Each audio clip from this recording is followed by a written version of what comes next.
Being an investigator can mean a lot of things. When it comes to investigating homicides, it's basically two things: finding witnesses and taking statements, both of which I'm very good at. In my capacity teaching Missouri concealed carry training so people could get their permits to carry pistols concealed, I've met and debriefed about 24 Navy veterans, men that don't know each other. This is critical. When you interview witnesses who don't know each other, that are basically telling you almost the exact same story, that's very important. It should get your attention. It got my attention. Without exception, these men were all told the following: gentlemen, in your lifetimes, not your children's, not your grandchildren's, gentlemen, in your lifetimes, these oceans are going to come out of their basins, flooding all coastal areas worldwide. Now, they weren't told why. They're sitting in the folding chairs, getting this briefing. They weren't told why it would happen. They were just told that it would happen. There's a group in the United States called the Prophecy Club. They did something with me they'd never done with any other speaker. They sent me on 2 speaking tours in less than a year. The first one had to do with terrorism. The second one had to do with NIBIRU, Wormwood, Planet X. So I'm in Detroit, and we got standing room only in this room. And I'm talking about NIBIRU, and I'm talking about the Navy veterans living in the Arkansas, Missouri Ozarks. 3-hour presentation, 2 10-minute breaks. At the end of the first break, a gentleman walks up and introduces himself. He says, "John, I'm in the insurance industry. Myself, my coworkers, we've wondered for years, why is there such a cluster of thousands of Navy veterans in the zip codes, the counties of the Arkansas, Missouri Ozarks?" He said, "Now we know.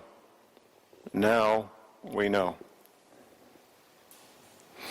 That's why I've bumped into so many of these men in these pistol classes, because when they retired, they wanted their families to be safe and move to one of the known safe areas. We'll be talking more about that later this afternoon. What are safe areas? Why are they safe? And what you can do to be safe yourself.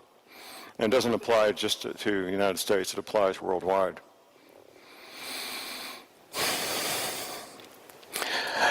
When I was talking to Alexandra about coming here over the past 2 months,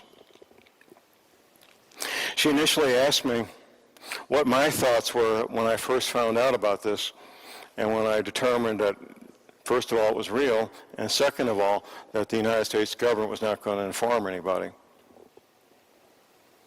I told Alexandra I was very angry that our government would do nothing to inform our people, to help them be safe. I was very angry. That was 17 years ago. I've now come to an entirely different conclusion, however. If they had informed people in 1979 or 1980, it wouldn't change much. To create housing, fresh water, have places for people to stay and work in the middle of the country, that couldn't happen in 1979. It can't happen now. It's too much. That infrastructure does not exist and won't exist. Informing people what would happen would only lead to early death and early misery for people who are going to die anyway. That's the conclusion I've come to. It's my reality. In the meantime, I inform as many people as I can personally because it's the right thing to do, knowing full well that it's a small audience. Maybe 1 out of 100, maybe 1 out of 200 will understand this information, incorporate it into their being, and actually do something about it. A very tiny percentage. But I reach out to the ones I can, and they do what they're going to do. I take no responsibility for what they do. That's their choice. There's been lots of rabbit trails along the way this past 17 years, finding out about things I never really looked into before, about space, about planets, about the effects of these planets, ancient archaeology. This old planet that we live on has been through these cycles many times in the past. There's an area of archaeology that's kind of loosely called forbidden archaeology. I've got a nice stack of books about that particular area. And the evidence is not that difficult to find. We recently, I say we, Western civilization, the scientists, the archaeologists, only 6 or 7 years ago found the second tallest man-made building on the planet. It was, up until the hotel in Dubai was built, the tallest building on the planet. The pyramid in Bosnia, the Great Pyramid in Bosnia, I think they call it the Pyramid of the Sun, which as of July 2017 is the second tallest human-built building on the planet. This is only, I believe in 2017, only year number 6, maybe year number 7, that archaeologists have been working there to determine what this thing is, who built it, when it was built, and they still don't know who built it or when it was built. The second tallest building on the planet. If you go to the Saudi Arabian Peninsula, to just the right spot, you'll find hundreds of acres covered with green glass. Well, before August of 1945, we didn't know how you get the heat of the sun at the surface of the planet. We didn't know that. We found out twice in August 1945 in Hiroshima and Nagasaki. That's how the sand in the Saudi Arabian Peninsula turned into glass. We now know that nuclear weapons were not only set off in ancient times in Saudi Arabia, but, for example, Kashmir, that disputed territory between India and Pakistan. I was talking to a friend of mine, a retired petroleum engineer. I know he'd been all over the planet. And I asked him, have you ever been to Kashmir? He says, yes, John. My wife and I went there on vacation. I said, are you aware nuclear devices were set off there 12,000 years ago? He says, oh yeah, John. They sell trinkets in the local souvenir shops commemorating nuclear devices being set off 12,000 years ago in Kashmir. It's common knowledge. And the scientists can go there right now in July of 2017 with the right detection equipment, and they can find the radioactive isotopes in Kashmir. There's other places. Europe has had nuclear devices set off here 12,000 years ago, and other places. Our ancestors, and this whole thing about aliens, I think, is partly a cover-up. Our ancestors had the ability to split the atom 12,000 years ago. That's my reality, and the evidence is right there. If you go through the history books, you'll find a cycle of about every 3,600 years. You go back 3,600 years ago, 7,200 years ago, and so forth. Major civilizations collapsing and new civilizations coming up about every 3,600 years. That's what the evidence shows. Something cataclysmic happens to this planet about every 3,600 years. And we, all of you listening and watching, we're the generation that's going to experience the next one. I'm absolutely convinced of it. The United States government is convinced of it. The Russian government is convinced of it. The Chinese government. You think they built those beautiful new cities in China for work programs? I don't believe so, no. They built them because they need them. They built them because they have no choice. You think the Russian government hollowed out entire mountains to house millions of people as a work program? I don't believe so. They did it because they had no choice. The U.S. government is not taking care of their people. They're not building shelters for the American population. They have built very extensive, very nice shelters for their own people, the military, government officials, but not for the American population. Now, I've heard, and I haven't verified, that Norway has notified their people to a certain extent. I interviewed a man from Switzerland, and he says, John, it's not quite real common, but somewhat common knowledge in Switzerland about the violently rising ocean levels. So there's a whole subcurrent of people worldwide that know about this, governments that know about this, and are making plans and spending hundreds of millions, billions of dollars to prepare for this event.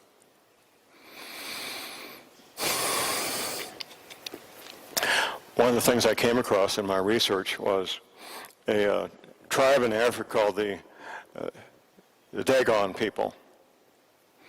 They have a cave that's got images on the roof of the cave showing our solar system, complete with Pluto that they've had for many, many centuries. We didn't know Pluto existed till about 100 years ago, by the way, 110 years ago. We didn't know Pluto even existed, but it's been on this cave in Africa for many, many centuries. It's part of their religious beliefs to maintain that cave. And they appoint one person for their lifetime to be the guardian of that cave and that knowledge.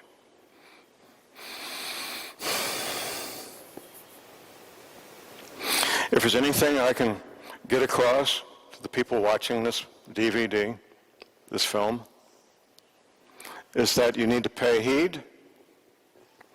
You need to do your own independent research. You need to come to your own conclusions. You can believe that China built massive, brand new, shiny cities for tens of millions of people as a work project, or you can believe they built them because they have no choice. I tend to believe the latter. You can believe that the CIA moved thousands of employees, their families, their furniture, their dogs, 1,700 miles for no good reason, or you can believe they did it because they had no choice. The Denver airport is a fascinating place. I haven't been inside. I've driven past it half a dozen times. I don't really want to go in there. They moved enough dirt there to build a brand new Panama Canal. That's a lot of dirt. Millions of cubic yards, cubic meters of dirt. There's basically an underground city there. There was a film done many years ago called Close Encounters of the Third Kind. Incredibly popular film. They give the coordinates of where the aliens and the human beings are going to meet. The latitude and longitude of where the aliens and the human beings are going to meet. And it really is a real latitude and real longitude. And when I first found out about this, I was incorrect in where that latitude and longitude was. But now that I've looked into it a little deeper, I know the reality of it. When the film was produced, well, first of all, in the film they say that latitude and longitude is Devil's Tower, which is a very popular tourist attraction, I believe in Montana, if I'm not mistaken.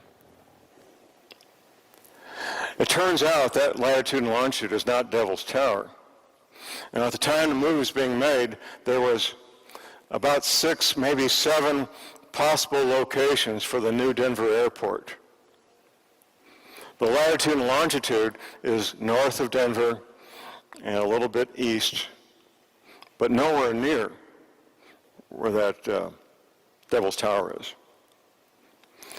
I haven't verified it, but I believe that the latitude and longitude that they gave in the film was probably one of the 6 possible locations for the new Denver airport. It certainly was not Devil's Tower. We know that for a fact. Hiding things in plain sight. You may hear that term occasionally, but they do that. They hide things in plain sight. They use cover stories, they use obfuscation, and outright lies, of course. I know in Missouri, I've ran across a couple of these government projects One was the Weldon Springs Remedial Action Project, very near St. Louis, the next county west. I was training out there. I was in the Army Reserves from 1979 till I think about 1983 or so. I was training out there with Special Forces in 1979 and 80 when the government announced a Superfund cleanup site to clean up nuclear waste. It was about a 2,000-acre area. And in the 1950s, they took about 40 acres, and they were manufacturing nuclear material for the Defense Department. So they announced that they were going to clean that up, and we all thought, that's fine, clean it up. That's a good idea. About a year later, they announced they were closing down the entire military training area for the same reason. Oh, there's my map. Okay. Well, we knew that was a fabrication for the following reason. The men I worked with, many of us were at an age where we would be having children, and we didn't want children with flippers, we wanted children with arms and legs. So we, without telling the Army, without the Army's knowledge or consent, we took our own radiation detection equipment into the training area, and we always did that. We never found anything above normal background radiation, ever. So we knew that when they announced they were shutting down that training area because of nuclear waste, we knew that was a cover story, we knew that was a fabrication. That's when I began my own investigation. Taking photographs on the ground, taking photographs from the air, doing Freedom of Information Act requests, which is a formal process to request documents from the government about government activities. And last but not least, debriefing men and women who actually work there, both as outside vendors and employees on the premises. That's where the real information came from. Here's how the government, or one of the ways, I should say, the government keeps secrets. It's by compartmentalization. Now, many of you have heard about the Manhattan Project. That was a project during World War II where the United States was building the first 2 atomic weapons. My father and my grandfather both worked on the Manhattan Project. They were plumbers. There was about 250,000 American men and women who worked on the Manhattan Project. There may have been 100, maybe 200 of those men and women who actually knew what they were doing. The rest of them, like my father, the plumber, my grandfather, the plumber, they didn't have a clue what they were doing because it was all compartmentalized. That's how they keep secrets. I became friends with a woman who was an employee. She was an environmental engineer at the Weldon Springs Remedial Action Project. And she wore a ID badge that had a certain color code on it, which allowed her to go in certain areas of the administration building and prohibited her from going to other areas of the administration building. Now, why would you prohibit your own employees from going into certain areas of your own administration building? Why would you do that? Well, there's only one reason: you're trying to keep a secret. There is no other reason. What they did at Weldon Springs was build an underground command and control center. There was a water tank that could take care of a city of 2,000 people probably. Massive electric power coming into it. And once again, they moved a lot of dirt and rock. Another friend of mine, in fact, I served with him in Special Forces. He was a surveyor. That was his day job. Green Beret on weekends, surveyor during the week. He said, John, they've had every survey company in Metro St. Louis out here incrementally doing a bit here and a bit there. No survey company knows the entire thing, only bits and pieces. Once again, compartmentalization. We debriefed a ready-mix, a concrete ready-mix driver. They deliver the big trucks with the concrete. He said, John, I've been doing this for 30 years. I've never had an order to place titanium flakes in the concrete before. Why would you do that? Well, to block radio frequency engineering. It wouldn't stop radiation, but it would block radio frequency engineering. Let's look at this map a little bit since it's here. It's pretty much as I describe. Now, my starting point when I did this, I had to have a beginning point. I used Gordon Michael Scallion's map, and he's a fairly well-known psychic. He did his map, probably in the early to mid-1980s. What we discovered with Scallion's map was from the Mississippi River east, it was fairly accurate except for Wisconsin. Without exception, every Navy veteran said Wisconsin's going to be completely underwater. From the Mississippi River west, Scallion's map's not even close. Scallion's map shows the Pacific Ocean going all the way into Nevada and even parts of Utah.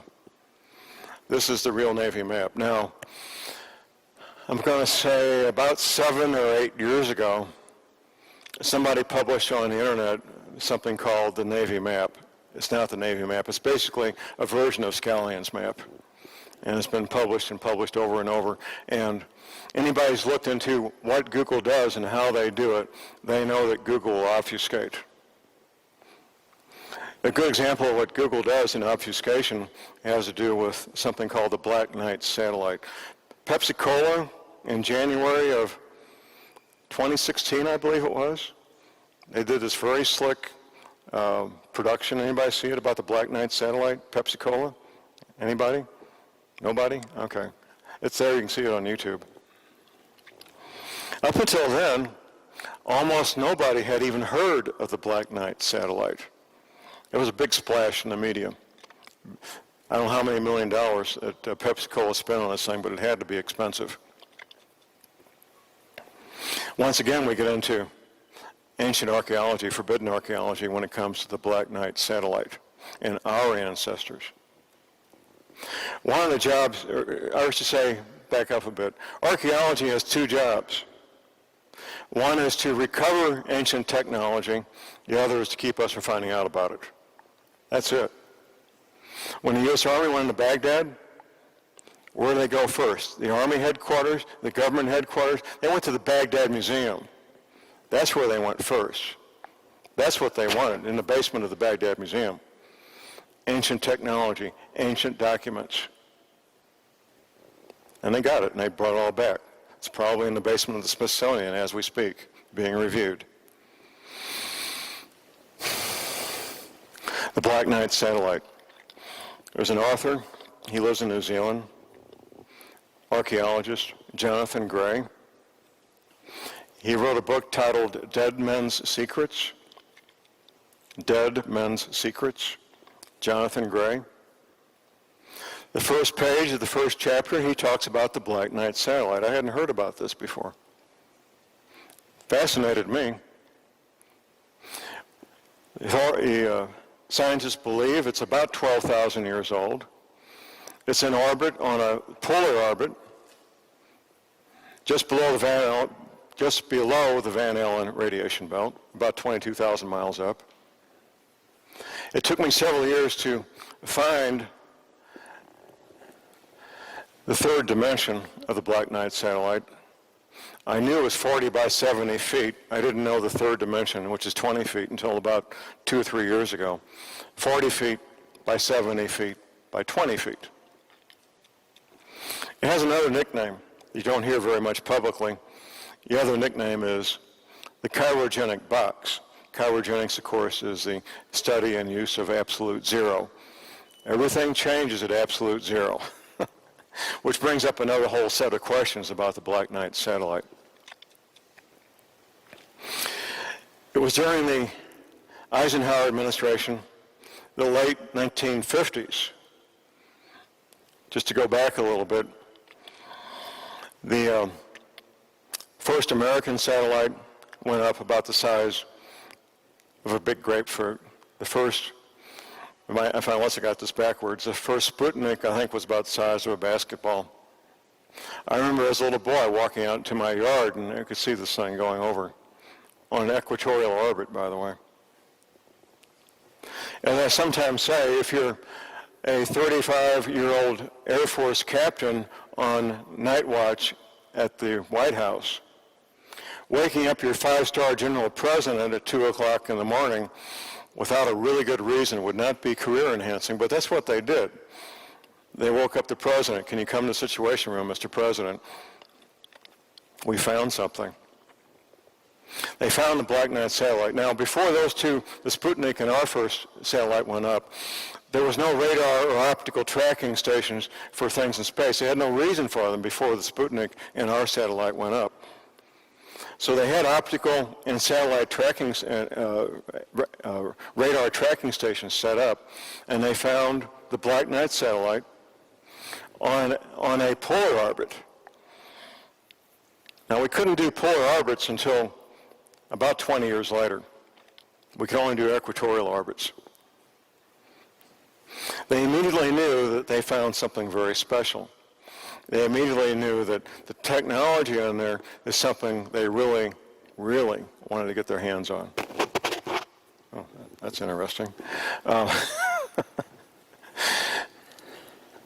It became a matter of highest national security and highest national priority to gain access to what's in that box. Now, I've got as far as a United States senator from one of our southern states who knows the Black Knight satellite exists but doesn't know if we've gained access to it or not. My belief, and I have no evidence to back this up, my belief is the Apollo space missions was a pretext to get their hands on the money and develop the lift capability to get 22,000 miles up to gain access to what's inside the Black Knight satellite. As I know, the Apollo space mission didn't put any Americans on the moon. I know that for a fact. Anybody who believes that needs to do their homework. Have they gained access to the Black Knight satellite? Quite frankly, I don't know. I do know that technology since the mid-1950s has gone forward so incredibly fast. I know there's 3 engineers given credit for developing the first transistor.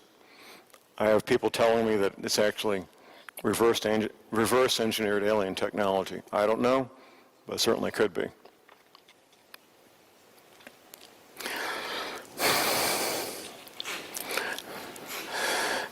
When you start looking at NIBIRU, one of the first things people want to find out if their aunt's home near the ocean is going to be underwater. If their home near the ocean is going to be underwater. That's an understandable thing. It's a very human thing. You want to know if people you care about are going to be safe. There's a lot more to it than that, however. A lot more. A lot of people, Americans, I do private consultations, and I'm certainly willing to do private consultations here in Europe.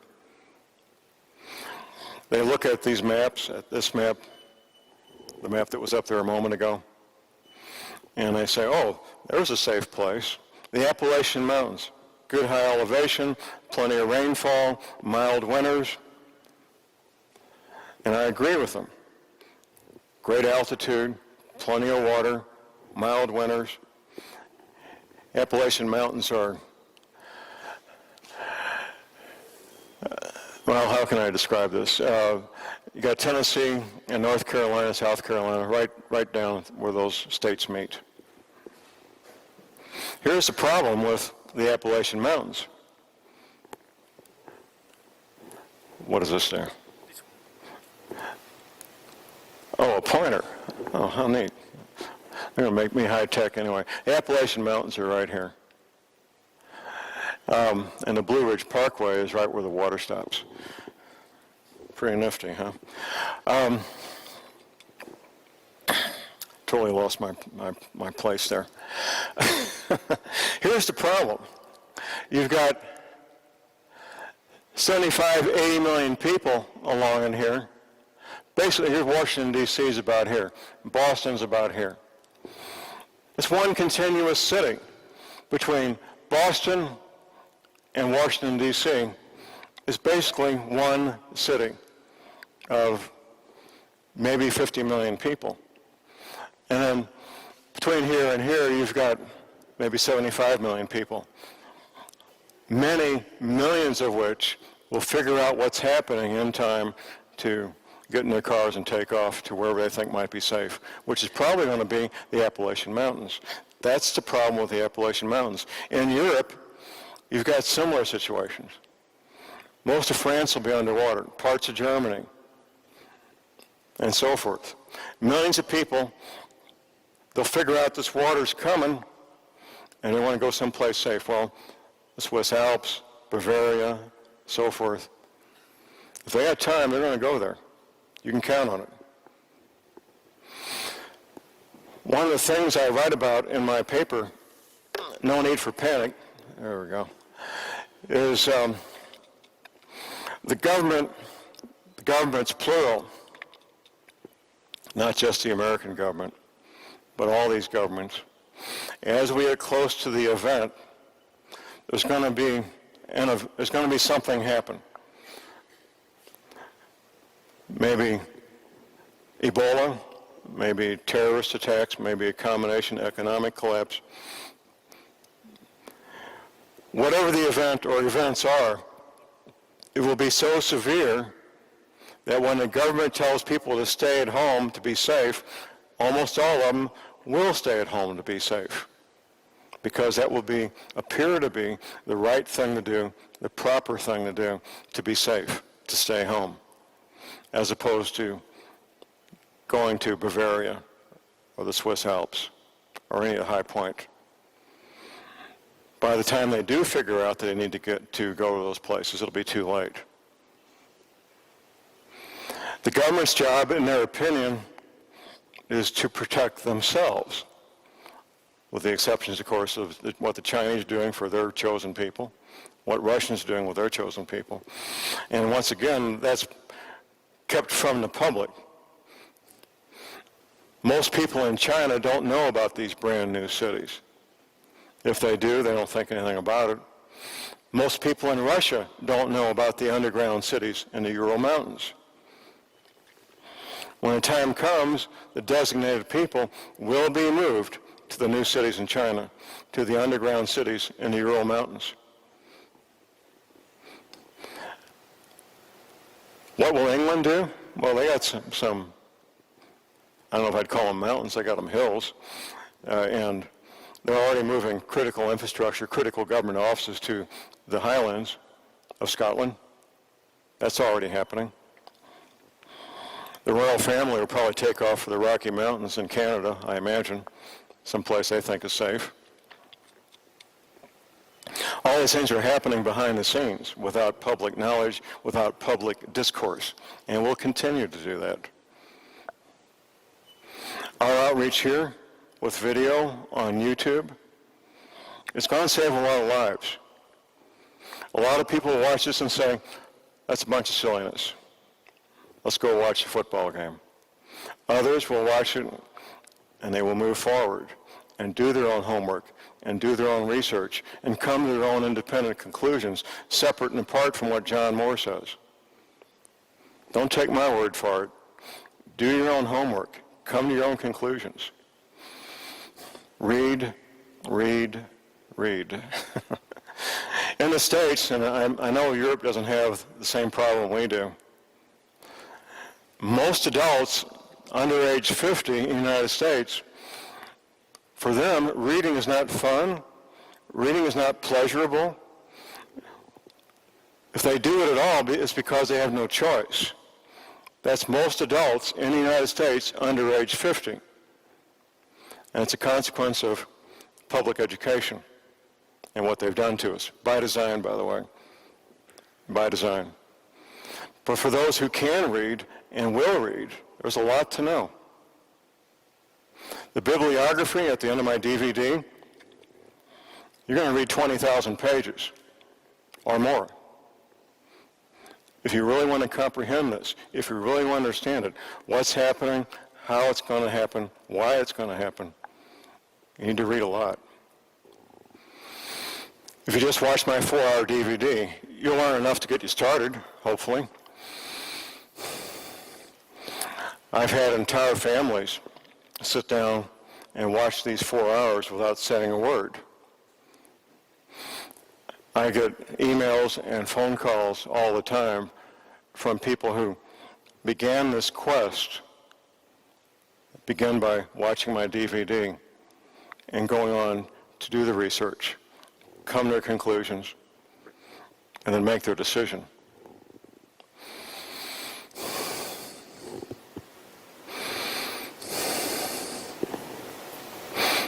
Don't get caught up in a timetable. There's people who've given out timetables. I'm not going to mention any names here. But during most of the calendar year 2012, we had several people, very prominent people in the alternative media, talking about the 21st day of December 2012 being the day. Myself and my friend Professor McCanny spent much of that year telling people that December 21st was only the day before December 22nd and nothing else. Nothing else. We had people advising Americans by the thousands to go to a state park in Missouri where there were 3 primitive campgrounds. Now, primitive campground means no running water, no electricity, no toilet. Thousands of people were being told to go to this campground in a Missouri State Park. How crazy is that? By the 3rd day, that would have been a stinking, unhealthy mess if they had done it. Thank goodness they didn't. This afternoon, I'll be talking about preparedness. And where are we at on time? We got about 10 minutes.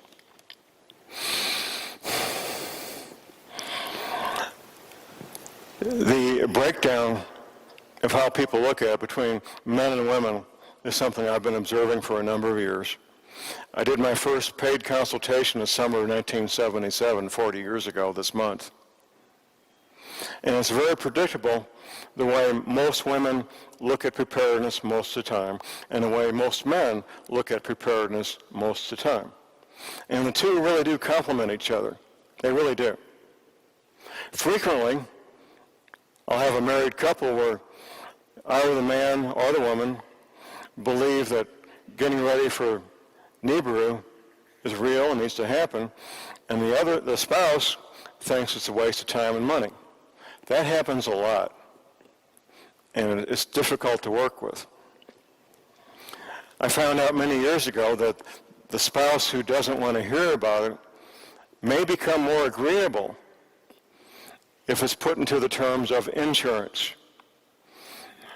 Now, in Western society, we have health insurance, automobile insurance, home insurance, life insurance, and others, all of which you may write a check every month, and at the end of the year, you got a stack of canceled checks to show for your efforts.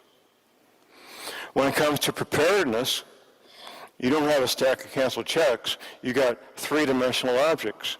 You've got tools. You've got food. You've got training. They can't take your training away from you. All of which might be quite useful in the future. Food you can always eat. Training, you may need that. Tools, you could use the tools. If nothing else, you can always sell them in the future. Try selling your canceled checks from your car insurance. See how far that goes. So that helps with some of these couples that are having this discourse and this disagreement between the husband and wife. It sometimes helps, it doesn't always. When you've been doing this as long as I have, there's not much new that comes at me. Occasionally it does, but not frequently. I was working with a gentleman about a month ago. All this information he just found out about 5 or 6 months ago. And he just feels absolutely overwhelmed. He says, John, it's just too much. I don't have time. I can't do everything that can be done. I said, that's okay. You do what you can do. Don't worry about what you can't do. You take joy in what you can do. We all have limitations. A 20-year-old soldier has physical limitations. An 80-year-old grandmother has physical limitations. They're different. A 20-year-old soldier can carry a 100-pound backpack all day long. The 80-year-old grandmother may carry 2 liters of water all day long. But they both got limitations. Everybody's got financial limitations, some greater than others. We'll talk about this more a little bit later. And the most important thing about preparedness, which is your spiritual preparedness. One of my consultation clients, he owns a business he inherited from his father with 100 employees. That's quite a payroll to meet every week, which he does. He has the financial ability to buy semi-tractor trailer loads of food and supplies and tools, pretty much anything he wants, which he has done. But it's never enough because his spiritual house is not in order. It will never be enough. No matter what he gets, it will never be enough because the spiritual house is not in order. Most important thing you can do for yourself, quite frankly. And move on from there. One of the things I'll be talking about this afternoon is skills. I'll give you a little bit of a teaser here.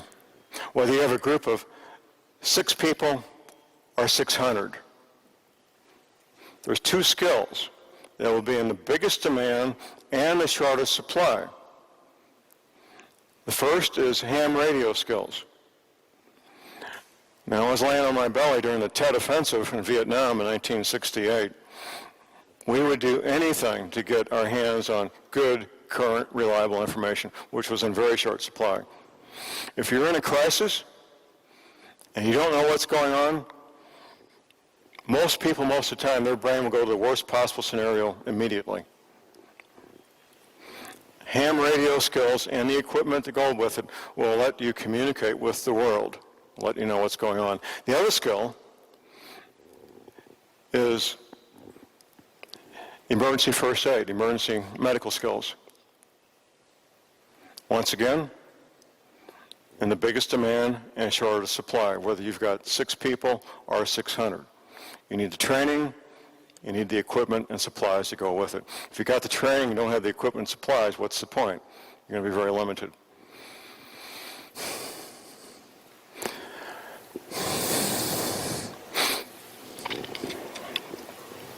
One of the things we'll be doing this afternoon is questions and answers. I'm a radio talk show host.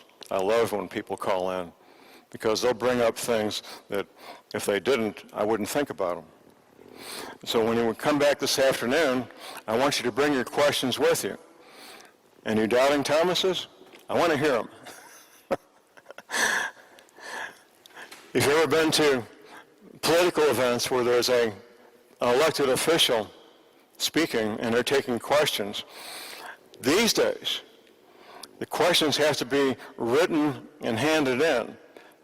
These politicians do not want spontaneous questions from the audience. They're scared to death of that. I'm not. Bring it on. I want these spontaneous, unrehearsed questions. I really look forward to them.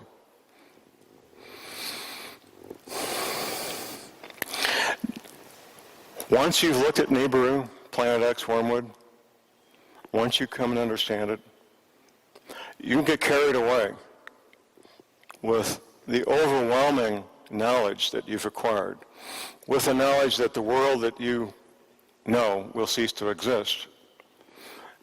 As one man said, federal government employee, he says, "John, I'm too old to learn how to live all over again." But that's where we're going to be. We'll be living the lifestyle of our grandparents, our great-grandparents, an agrarian lifestyle, growing our own food, not going any farther than we can walk in half a day because you want to get back at the end of the day. I know in the States, when they were setting up our states and counties, they set up enough counties that the county seat would be half a day horse ride from the farthest location in the county.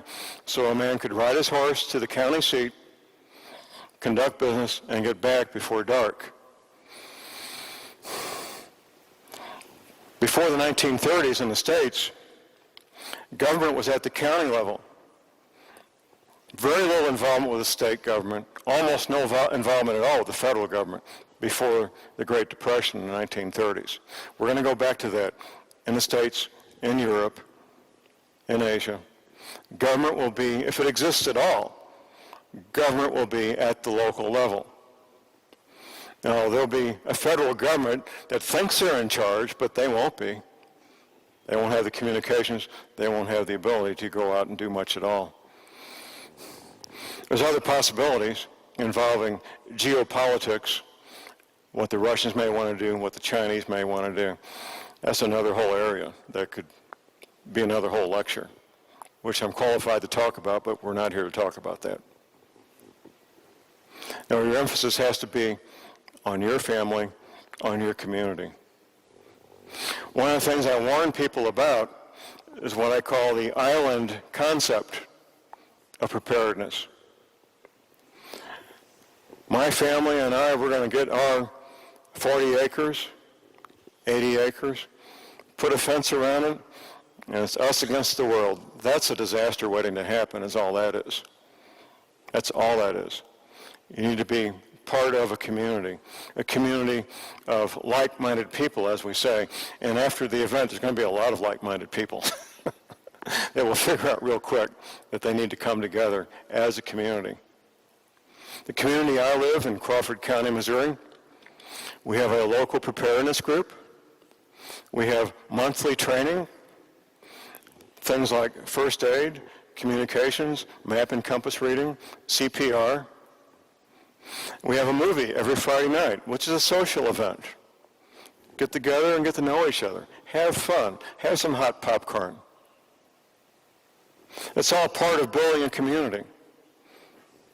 Do not think that you and your family can hold off the world.